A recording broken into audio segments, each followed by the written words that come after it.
I will start my slide presentation और आप देखें इसको और इसके बाद आपका रिएक्शन जरूर चाहेंगे। पहला सवाल ये था कि अभियान क्या है।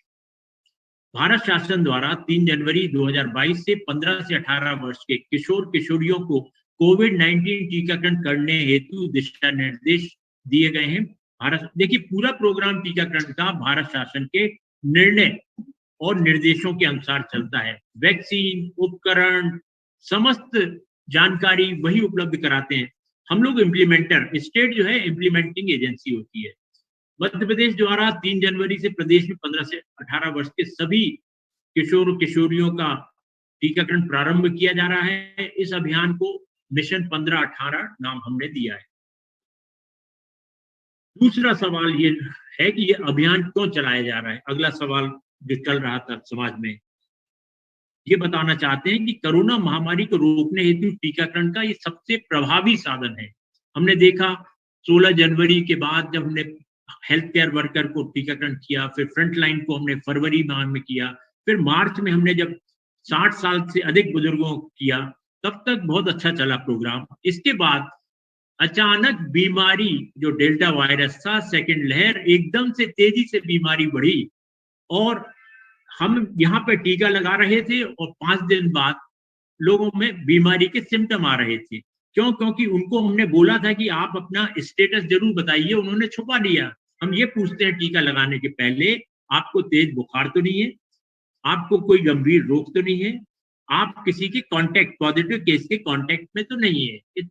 इतना एहतियात बरतने के बाद भी कुछ लोगों ने एंथुसियास्टिकली टीके लगवाए और उसके बाद वो क्योंकि कांटेक्ट में थे तो पॉजिटिव निकले, तो उन्होंने बदनाम चालू कर दिया कि ये टीके के कारण बीमारी हो रही है। और जो बीमारी हुई उसके कॉम्प्लिकेशन में जकड़े, तो कुछ लोग जो मौत के मुंह में गए, उन्होंने फिर इस चीज को अफवाह फैला दी कि ये टीके के कारण मौत हुई, जबकि वो बीमारी के कारण मौत हो रही थी, बीमारी के कारण कॉम्प्लिकेशन हो रहे थे। मगर समुचित जानकारी उपलब्ध ना कराने के कारण ऐसी स्थिति बनी कि हमारा प्रोग्राम विषमताओं में फंस गया। तब भी हम लोगों ने FAQ का निर्माण किया था और FAQ के माध्यम से हमने उस संवर्ग को पकड़ा था, जैसे ट्राइबल बेल्ट में हमारा एक साथिया वर्ग है। राष्ट्रीय किशोर स्वास्थ्य कार्यक्रम के अंतर्गत 32,000 हमारे साथिया वॉलंटियर्स, और हमने जन अभियान परिषद के वॉलंटियर्स को जोड़ा। हमने आजीविका मिशन के जो हमारी सेल्फ हेल्प ग्रुप है 37 लाख, इनसे डायरेक्ट कम्युनिकेट किया। हमने 15 लाख कॉलेजिएट स्टूडेंट्स को सीधे संवाद FAQ का उनके प्रिंसिपल्स को ट्रेन करके किया, और उसका असर ये हुआ कि प्रोग्राम को जो एकदम से डाउन में आ गया था वापस प्लेटफॉर्म पे लाए और तेजी से दौड़ते हुए सबसे अग्रणी राज्य में शामिल हुए। तो मेरी आपसे यही गुजारिश, तमन्ना है, उम्मीद है कि आप भी इस प्रोग्राम में हमारे फ्रंट राजदूत, एम्बेसडर के रूप में काम करेंगे, संदेश वाहक के रूप में काम करेंगे। जहां भी भय और भ्रांति दिख रही है, इन आंसर्स जो आपके लिए तैयार किए, इनके माध्यम से लोगों में फैले हुए भय भ्रांति को समाप्त करेंगे। कोरोना महामारी से समाप्त करने हेतु 15 से 18 वर्ष के सभी बच्चों एवं 18 से अधिक आयु के नागरिकों को टीकाकृत करना अत्यंत आवश्यक है। यहाँ ये भी बताना चाह रहा हूँ कि हमारे लगभग 95% प्रथम डोज और 92% यानी अभी भी 3% ऐसे नागरिक हैं जो घर में अभी बैठे हुए हैं, जिनको लग सकते थे और नहीं लगवा पा रहे हैं। तो आपसे ये भी उम्मीद है कि उन लोगों को भी चिन्हित कीजिए कि जिन्होंने पहला डोज लगा लिया और सेकेंड डोज लाने में कतरा रहे हैं सिर्फ डर के कारण, और उनको भी प्रेरित करके उनका भी दूसरा डोज लगाइए। यहाँ ये भी बताना चाहता हूँ कि एक डोज आंशिक सुरक्षा देता है, सिर्फ 40% एंटीबॉडीज डेवलप करता है, और उससे हम बीमारी से फाइट नहीं कर सकते। जब दूसरा डोज लग जाता है, कोवैक्सीन जो बच्चों में लग रहा है वो 28 से 42 दिन के अंतराल में लगाया जाता है। तो जब दूसरा डोज लग जाता है तो 90 to 95% हमारा इम्यूनिटी सिस्टम डेवलप हो जाता है, प्रतिरोध शक्ति। तो हमें डबल टीके लगाने में, पहली बार जब टीका लगाने तभी मानसिकता बनाना होगा हमारे बच्चों का कि बेटा दोनों टीके बेटी जरूर लगवाना आप लोग।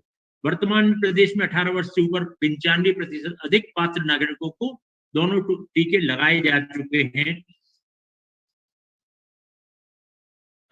वर्ग के बच्चों को भी कोविड-19 का टीकाकरण किया जाना आवश्यक है। और मैं तो ये कहूंगा कि अनिवार्य है। क्यों अनिवार्य है?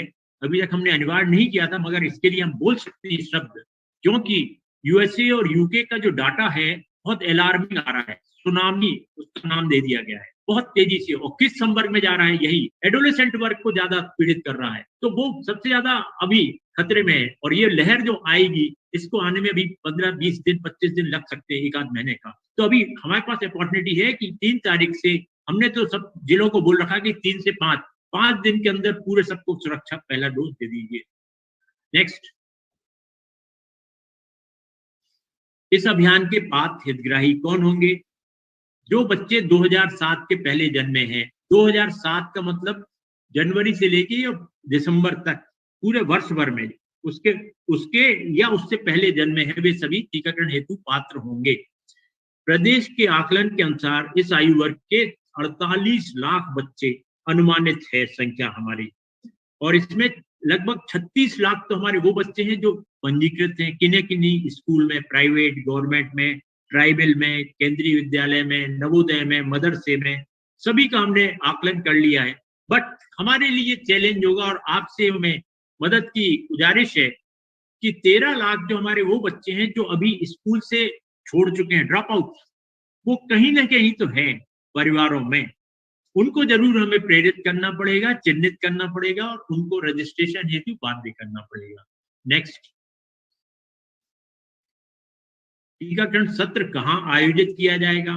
देखिए, हम लोग का ये सोच था कि जैसे चुनाव, हमारे 3 पीढ़ियां चुनाव एक ही स्कूल में कर रही हैं, तो इसलिए बेहतर रहेगा कि जो ऑलरेडी जहां पे हमारे बच्चे पढ़ाई कर रहे हैं, वहीं पर अगर बुला के टीकाकरण कर लिया जाए, तो कहीं हमें दोबारा प्रचार नहीं करना पड़ेगा कि उस अस्पताल में, उस पंचायत भवन में। तो हम लोगों ने सहूलियत के लिए सभी स्कूली बच्चों के स्कूल को ही चिन्हित कर लिया गया है टीकाकरण केंद्र के रूप में। टीकाकरण हेतु स्कूल में नामांकन करना हो जरूरी है। देखिए, ये भी हमने बंधन खत्म कर दिया है, thanks to our additional chief secretary जिनने ये निर्णय लिया। कुछ सवाल आए थे कि मेरे बच्चे का नाम है, मगर उसके पड़ोस वाले का जो है वो बहुत दूर है, वो दूसरे स्कूल में है, तो वो क्या पास में नहीं लगा सकता? लगा सकता है कोई भी हमारा स्कूली बच्चा, क्योंकि कोविन पोर्टल, एक आईटी पोर्टल बनाया गया है इस प्रोग्राम के लिए। उसमें सीधे आइडेंटिटी कार्ड के साथ और फोन नंबर के साथ एंट्री कर लेते हैं। उसमें ये नहीं पूछा जाता, बाध्य किया जाता कि आप यहाँ जाओ या वहीं पे जाओ। तो स्कूल में नामांकन होना जरूरी नहीं कि वहां का पंजीकृत बच्चे को लगेगा। It's open to all 15 to 18 group का बच्चा नामांकित टीका केंद्र जाकर टीका लगा सकता है। नेक्स्ट, बच्चों को कौन सा वैक्सीन लगाया जाएगा? आपको पता है, भारत का स्वनिर्मित वैक्सीन है कोवैक्सीन। करोड़ों बच्चों को टीकाकृत किया, बच्चों क्या मतलब नागरिकों को टीकाकृत किया जा चुका है। और यहाँ यह भी बताने में हमें खुशी हो रही है कि 10 करोड़ 20 लाख टोटल जो टीके लगे हैं हमारे प्रदेश में, उसमें एक भी ऐसी अनहोनी घटना नहीं घटी। इसलिए टीके बहुत ज्यादा सुरक्षित हैं, प्रभावी हैं और उपयोगी तो है ही, बट हानि रहित है। ये बात अच्छी है। नेक्स्ट, 15 से 18 वर्ष के बच्चों में सिर्फ कोवैक्सीन वैक्सीन क्यों लगाया जा रहा है? ये अक्सर पेरेंट्स की ओर से ये बात आई कि आपने वो वैक्सीन क्यों चुनी। हमने इसलिए वैक्सीन वो चुनी, हम आपको दूसरी वैक्सीन भी लगा सकते थे, मगर हमें ओमिक्रॉन की ये तेज वेव आ रही है, जो दिख रही है बिल्कुल सामने आती हुई, हम टाइम नहीं लेंगे। अगर हम दूसरी वैक्सीन जाते कोविशील्ड लगाने, तो हमें 84 दिन का इंतजार करना पड़ता दूसरा डोज, तब तक बाढ़ निकल जाती।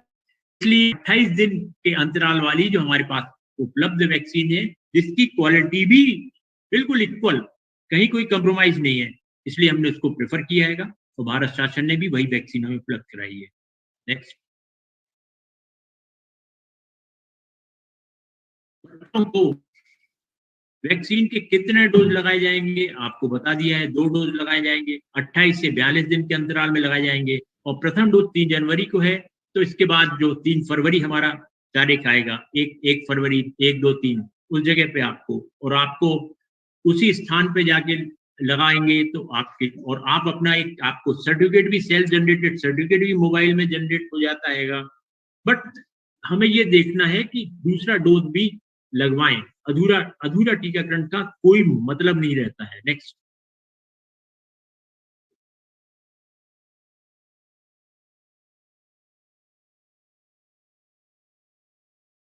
रजिस्ट्रेशन की प्रक्रिया कब और कैसे? अभी जस्ट नेशनल लेवल से हम लोग वर्कशॉप अटेंड करके ही आ रहे हैं। उन्होंने बताया कि आज रात के 12 बजे से 1 जनवरी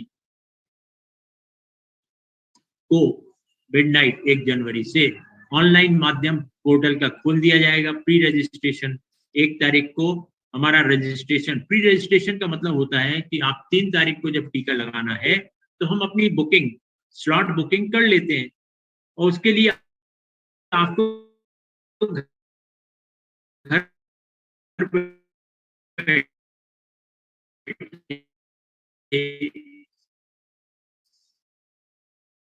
मोबाइल ऐप के माध्यम से एंटर करते हैं,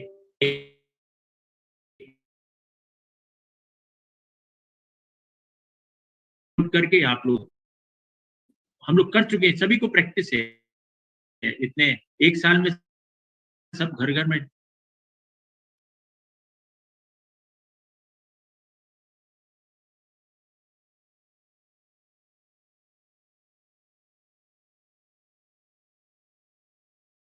ये प्रॉब्लम, इसके साथ साथ हमने वो भी नंबर सबको बताना चालू कर दिया, और आपसे भी उम्मीद है। 1075 सिटी सेंटर हर जिले में है, और उसमें हमने 3 डॉक्टर्स बिठाए हैंगे 24 घंटे 8-8 घंटे की ड्यूटी के साथ। उनको ट्रेनिंग कर दी गई है कि भैया किसी भी रात में जिसको टीका लगा है वो फोन करता है कि हमें उल्टी हो गई, कुछ भी जो एसोसिएटेड अदर बीमारी के लक्षण हैं। देखिए कोइंसिडेंस होती है कि 4-5 दिन पहले मलेरिया के मच्छर ने काटा था, आज हम टीका लगाने गए और 6 घंटे बाद अचानक तेज ठंड देके बुखार आ गया। तो हमें भयभीत होने की जरूरत नहीं है, उसको इस प्रकार से देखें कि ये कोइंसिडेंस है, कोई बीमारी अन्य अपना असर दिखा रही है। तो इसके लिए हमने मददगार एजेंसी डॉक्टर्स को बिठाया है 1075 पे। वो तुरंत आपके सिम्टम्स का आकलन करके आपको उचित सलाह देंगे, और नहीं तो बोलेंगे ठीक, हम 108 भेजकर आपको हॉस्पिटलाइज करके इन्वेस्टिगेट करा देते हैं। तो यह सुविधा भी हमने आप पूरे परिवारों के सुख सुख के लिए ये रखा है, मदद के लिए। टीका लगवाने के दौरान और बाद में एसएमएस हमने शॉर्ट फॉर्म बनाया था याद रखने के लिए, S for sanitization, M for mask, और एस फॉर सोशल डिस्टेंसिंग। आसानी से याद हो जाए बच्चे बच्चे को, और याद हुआ 2020 में ये इजाद किया था, पूरे देश में गया। तो हम चाहते हैं कि एसएमएस का प्रयोग टीके लगने के बाद भी हम और आप, और अब जबकि आतंक मचा हुआ वायरस का दुनिया में तीसरी लहर का आने की पूरी संभावना है, अभी से हम अपने को डबल प्रोटेक्ट कर लें, भीड़ भरे क्षेत्रों में ना जाएं, सर्दी खांसी वाले मरीजों से हम दूरी बनाएं, उनको आइसोलेट करें, उनका उनका टेस्ट करवा दें, और टेस्ट करने के बाद अगर पॉजिटिव आते हैं तो उनको जो भी दवाइयां हैं वो उपलब्ध करा दें। बट उनसे हमारी दूरी 6 फुट दूरी बनी रहे। नेक्स्ट। मेरी ये सवाल एक बच्ची ने किया था कल, जब टेलीफोन पे पूछा कि अंकल मैं 16 साल की हूँ, महामारी के दौरान वैक्सीन लगवा सकती हूँ? बिल्कुल हाँ, लगवा सकते हैं, महामारी के दौरान भी टीका लगवा सकते हैं। ये हमने 4.9 करोड़ महिलाओं को टीका लगा चुके हैं अभी तक, मध्य प्रदेश में बता रहे हैं, और किसी महिला को कोई भी समस्या नहीं हुई। यह बताते हुए गर्व और गौरव महसूस कर रहा हूं कि मध्य प्रदेश की गर्भवती महिलाएं और शिशुवती महिलाओं ने रिकॉर्ड कायम किया। इंडिया में 6 लाख से ज्यादा टीकाकृत हो गई हैं, जो तमिलनाडु जो सबसे ज्यादा, और केरल सबसे ज्यादा शिक्षित संवर्ग कहलाता है इंडिया का महिला शिक्षा दर में, उनसे भी आगे हमारी मध्य प्रदेश की महिलाएं निकली हैं। 2 लाख डोज नीचे हैं उनका स्कोर हमारे टीकाकरण कार्यक्रम से महिलाओं में। तो महिलाओं में सभी उम्र में ये सुरक्षित है, ये जानकारी आप परिवारों को पहुंचाएं। नेक्स्ट। क्या वैक्सीन से मेरा पीरियड महामारी डिले या देर से होगी? विशेषज्ञों द्वारा ऐसी कोई बात नहीं बताई गई है। कि ऐसा कुछ होता है। यह टीका किशोरी बालिकाओं और महिलाओं द्वारा महामारी के दौरान भी लगवाया जा सकता है। यहाँ ये मैं भी आपको बता दूं कि हम लोगों ने महिलाओं के लिए विशेष व्यवस्था की है। नेशनल हेल्थ मिशन ऑफिस जहां हम लोग बैठे हुए हैं, यहाँ हमारा एक टेलीफोन कॉलर सिस्टम है, क्या नाम रखा उसका? सुमन सुमन डेस्क, सुमन डेस्क एक हमने स्थापित की है। वहां हमारे बच्चे बच्ची सब हैं, उनको ट्रेनिंग दी है और वो 28 दिन तक जितनी भी महिला संवर्ग में हमारी टीकाकरण होती है कोविड का, उनका फॉलोअप किया जाता है 28 डेज तक।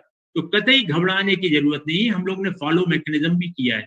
और दूसरा, आपको हेल्प डेस्क भी 10-175 के नाम पे दी है। 15-18 वर्ष के बच्चों का टीका क्यों लगाना चाहिए?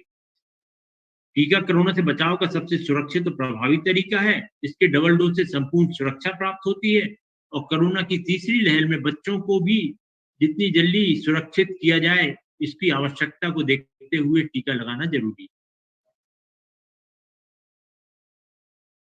क्या सभी को टीका लगाना जरूरी? हाँ, बिल्कुल। समुदाय में इस संक्रमण की प्रतिरोध क्षमता विकसित किए जाने हेतु इस संक्रमण का खात देखिए, जो वायरस है ये थूक के माध्यम से उड़ता है।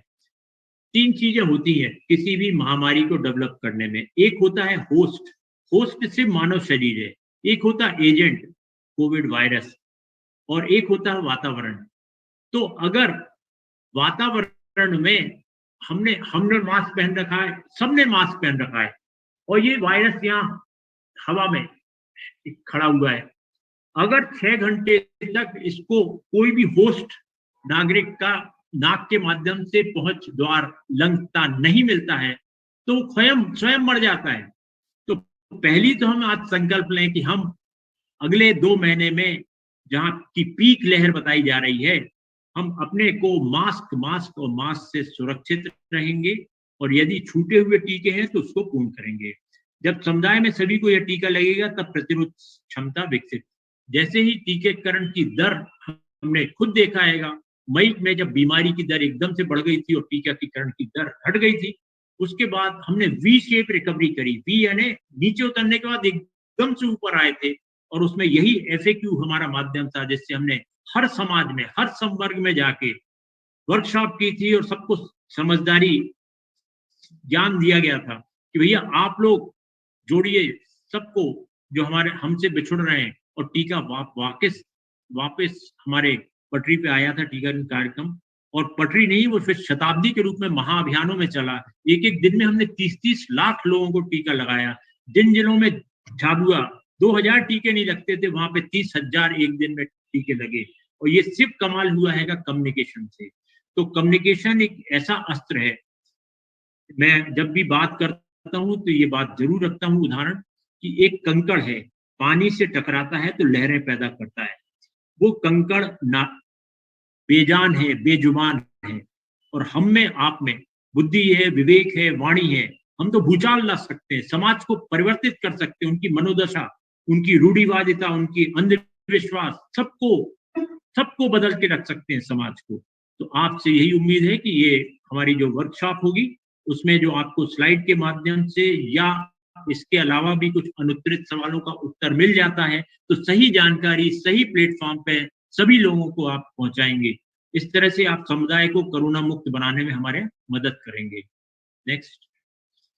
हमें, हमारे बच्चों को कोई बीमारी नहीं है, इसलिए टीके की जरूरत भी नहीं। अक्सर ये उन लोगों द्वारा बात उठाई जाती है जिनको विज्ञान का ज्ञान ही नहीं है।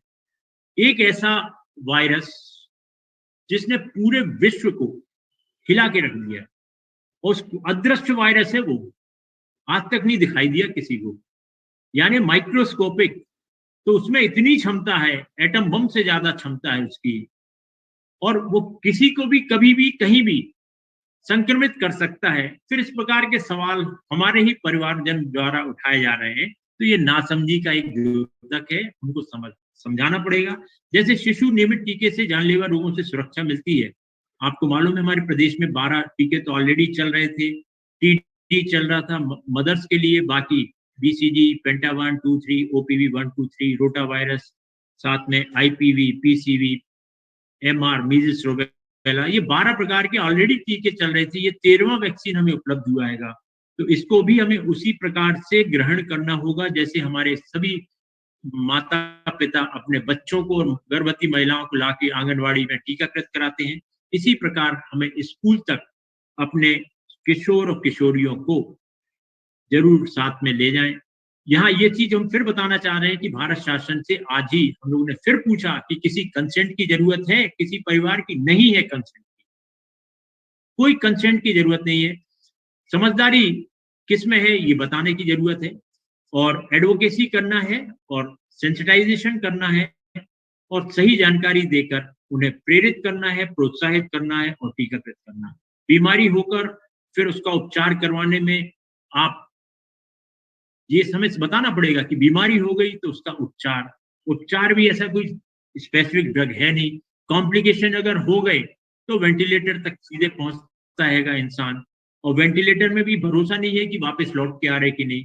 तो इतना जब हमें मालूम हो गया है कि इसका अंत कहाँ होता है, इसका अंत शमशान तक, और इसका रोकथाम कहाँ हैगा, टीका। तो टीके से ज्यादा कोई प्रभावी अस्त्र शस्त्र नहीं है इस महामारी से लड़ाई का भी। कोविड-19 बीमारी शहर वालों को ही हो रही है, ये भी एक वाद विवाद चलता हैगा शहर और गांव के बीच में। भाई साहब और बहन जी, ये आपको बताना होगा कि देखिए, अंतरराष्ट्रीय स्तर पे जब से ये विश्व एक गांव बन गया, हवाई जहाज के माध्यम से चाइना से पहली बार वायरस पूरे विश्व के 192 देशों में पहुंच गया। लोगों ने समझ लिया, जब हवाई जहाज कहाँ, गांव में तो उतरता नहीं है, शहर में उतरा था, तो उन्होंने कहा ये तो शहर की बीमारी है। भैया शहर की बीमारी थी, मगर उनके रिश्तेदार तो गांव में भी थे, उनको पिकनिक करने तो गांव में भी जाना था, जो ग्रामीण क्षेत्र में स्पॉट थे। तो ये यहाँ पे पीड़ित होके वहां पे उन्होंने उनके थूक के कण के माध्यम से फैला दिया। तो ऐसा कहना कि भैया थूक के कणों से सिर्फ शहर में ही होगी और गांव में नहीं होगी, ये पूरी अफवाह है। ऐसा नहीं होना चाहिए। यदि कोविड अनुकूल व्यवहारों का पालन न किया जाए तो वो बहुत अधिक तेजी से गति से फैलता है। इसलिए अगर टीकाकृत हो भी गए हैं हम और आप या कोई भी, तो हमें प्रोटोकॉल जो कोविड के हैं कि हमें दूरी बढ़ाना है, मास्क पहनना है और हाथों का धोते रहना है, और खांसते वक्त कोहनी का इस्तेमाल करना है छींकते वक्त, जिससे हमारा थोड़ा भी थूक में अगर संक्रमण है तो फैले नहीं। वायरस का फैलाव धर्म, जाति, क्षेत्र इत्यादि को देखकर नहीं होता, बल्कि ये कभी भी किसी को भी और कहीं भी हो सकता है। अतः शहरी और ग्रामीण क्षेत्रों में कोविड-19 से बचाव के लिए समान रूप से जरूरी उपायों का पालन करना अनिवार्य है। ग्रामीण क्षेत्रों में भी 18 वर्ष से ज्यादा आयु वर्ग में लोगों में बढ़ चढ़कर कोविड-19 का टीका लगवाया है। ये आपने देखा होगा कि भीड़ इतनी ज्यादा थी कि लाठीचार्ज हुई है।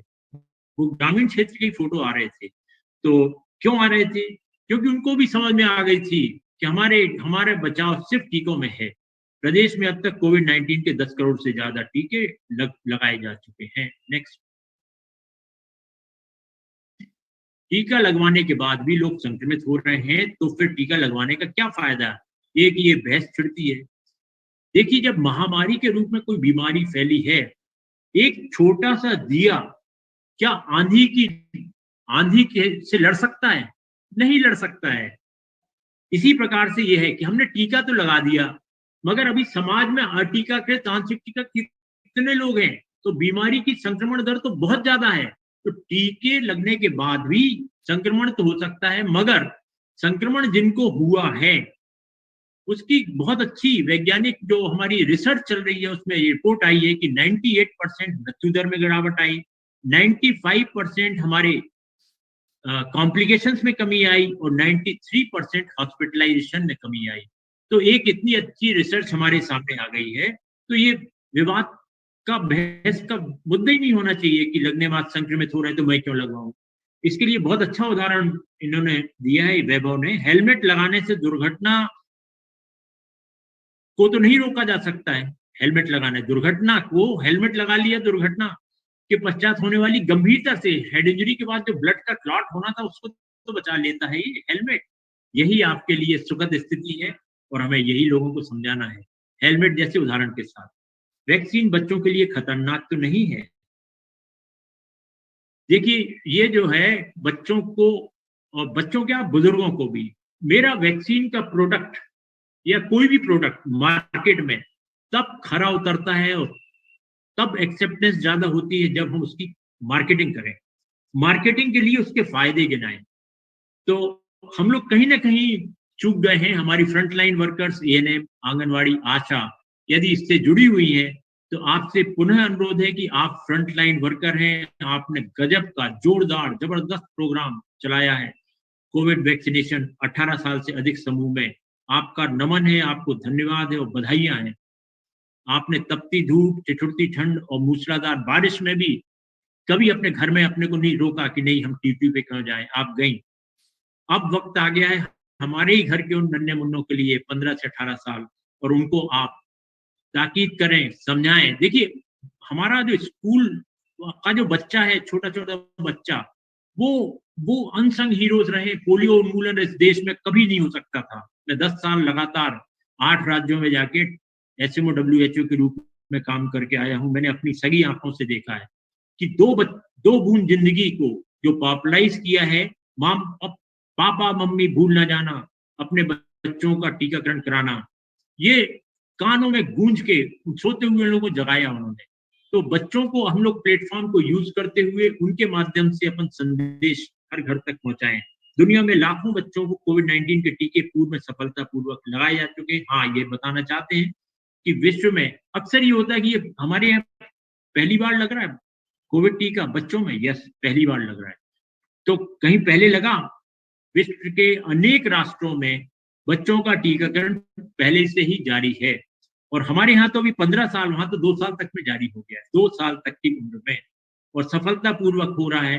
कहीं कोई हानिरत नहीं है स्थिति, कहीं कोई पीड़ित नहीं हुआ इसके टीके के दुष्प्रभाव से, क्योंकि दुष्प्रभाव ऐसे कोई ज्यादा है भी नहीं।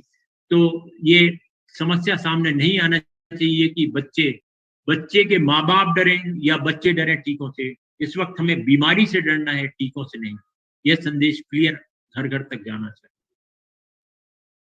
वैक्सीन लगवाने की क्या प्रक्रिया है? वैक्सीन, देखिए आपको बता दें, ये सवाल बिल्कुल हमें बहुत अच्छा लगता है कि आपको मालूम होना चाहिए कि मैं जब टीका लगवाने जाऊंगा या जाऊंगी तो मुझे टीका मेरे शरीर में कहाँ लगाया जाएगा? दाहिने बाजू या बाएं बाजू?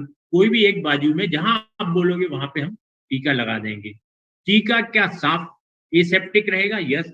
एडी सिरिंज यानी होता है कि एक बार हमने वैक्सीन 0.5 ml ले ली और आपको इंजेक्ट कर दिया, उसके बाद ऑटोमेटिक सिरिंज लॉक हो जाती है।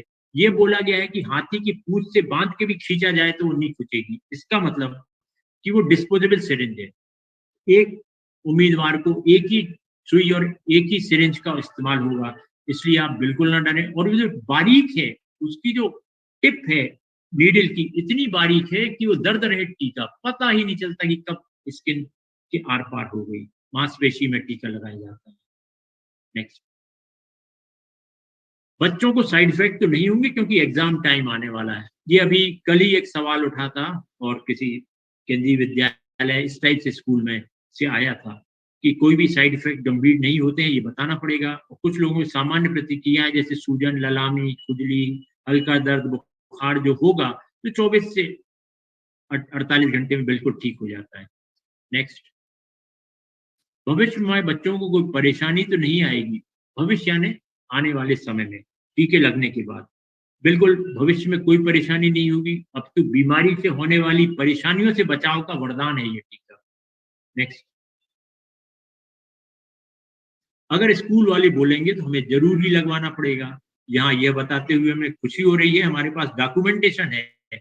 फ्रंट लाइन वर्कर्स में हमने स्कूल के टीचर्स और स्टाफ को अपनी टीमों के द्वारा न केवल टीकाकृत किया, दोनों टीके लगाए, प्रमाणीकरण भी कराया है हर प्रिंसिपल से कि मेरे यहाँ के सभी स्टाफ और टीचर्स को दोनों डोज लग चुके हैं, और उनको न केवल डबल डोज लग चुके हैं बल्कि डबल सुरक्षा और डबल डबल डोज का विश्वास भी प्राप्त कर चुके हैं। तो यदि आप उनसे पूछेंगे भी तो वो तो अपना खुद उदाहरण प्रस्तुत करके आपको प्रेरित करेंगे कि बेटे और बेटियों आप लोग जरूर लगवाइए। नेक्स्ट, हमारे यहाँ जल्दी शादी हो जाती है बच्चों की, उन्हें आगे जाकर अपना परिवार बढ़ाने में परेशानी तो नहीं होगी? देखिए, ये वाला जो है हमारे यहाँ सामाजिक तत्व बहुत ही खुराफाती होते हैं। एक एक सवाल मैं क्योंकि 1985 से टीकाकरण कार्यक्रम से जुड़ा हूँ, 6वीं वैक्सीन मीज़ल्स आई थी। 36 सालों से लगातार 12 वैक्सीन जो लॉन्च करी है, हर बार हर वैक्सीन के बाद ये वाली परेशानी खड़ी कर देता है हमारा, वो वाला समूह जो जो कुछ खुद तो कुछ नहीं कर रहे हैं मगर दूसरों की खुशियाँ नहीं देख पाते हैं, तो एक अफ़वाह फैला देते हैं कि भई ये नसबंदी हो जाएगी और आपका परिवार नहीं बढ़ेगा। तो आपको ये बता दें कि जो ऐसी कोई वैक्सीन और दवा अभी तक नहीं इजाद हुई है जिससे हम आपको खिला के या लगा के नसबंदी कर दें। अभी भी ऑपरेशन परमानेंट स्टेरिलाइज़ेशन ऑपरेशन के माध्यम से ही हो रहा है। और एक चीज़ बता दें आपको कि अभी ऐसा प्रकृति ने अलाउ नहीं किया कि ऐसी दवाई बना दें कि मैं आपको खिला के 104 बुखार पैदा कर दूँ। जिस दिन ये वाली दवा आ गई कि हम आपको खिला के 104 बुखार पैदा कर दें, उस दिन दुनिया तबाह हो जाएगी। तो प्रकृति अलाउ नहीं कर रही है, इसलिए ये कोरी अफ़वाह रहती है इस प्रकार की नपुंसकता। 1985 में जब मेरे देश में टीकाकरण प्रारंभ हुआ था 19 नवंबर, उससे और आज तक देख रहा हूँ, उस उसमें करोड़ों करोड़ों की आबादी थी, अब अरब क्रॉस कर गई। तो नसबंदी जो है कोरी अफ़वाह है, ऐसा कुछ भी नहीं। नेक्स्ट। बच्चों को अभी ये टीका क्यों लगा रहे हैं? डर है पेरेंट्स में। भाई आपने क्यों लगाया? ये आपको खुद सोचना पड़ेगा। आप तो 95 100 में से 95 हमारे परिवारजन खुद टीकाकृत कर लिए हैं। ये सवाल आप अपने आप से पूछिए कि मैंने टीका क्यों लगाया? इसलिए लगाया कि हमें बीमारी ना जकड़े और बीमारी से क्यों? क्योंकि बीमारी से हम डरे हुए थे, सहमे हुए थे। हम आँखों से देखे थे अपने को बिछुड़ते हुए। हमने अपने यार दोस्तों को भर्ती होते देखा था। अस्पताल में बेड्स नहीं थे। हमने वो सब परेशानियाँ देखी थी। इसलिए तो हमने टीकाकरण अपने को लगाया और हमें विश्वास हो गया कि टीका ही एकमात्र साधन है बीमारी से बचाव का। इसलिए डरने की कोई बात ही नहीं होना चाहिए और बच्चों को भी आप ब समझदारी बता दीजिए आप। ज्ञान सही जानकारी उनको मिल जाती है। आज का मेरा युवा इतना परिपक्व है कि वो खुद डिसीजन लेने में सक्षम है। उसे किसी के सहारे या बैसाखी की ज़रूरत नहीं है। तेज़ी से बढ़ रहे कोरोना के केस सचेतक हैं कि भय, भ्रांति, भ्रामक जानकारी को तिरस्कार करें। सभी तथ्यों एवं वैज्ञानिक ज्ञान से जुड़कर यथाशीघ्र अपना एवं अपने बच्चों को दोनों टीके अनिवार्य रूप से लगाएँ तथा कोरोना से मुक्त मध्य प्रदेश संकल्प को साकार करें। मैं आपको धन्यवाद दूँगा कि आपने धैर्यपूर्वक हमें सुना, हमारी बातों को समझा भी होगा और ग्राह्य भी किया होगा।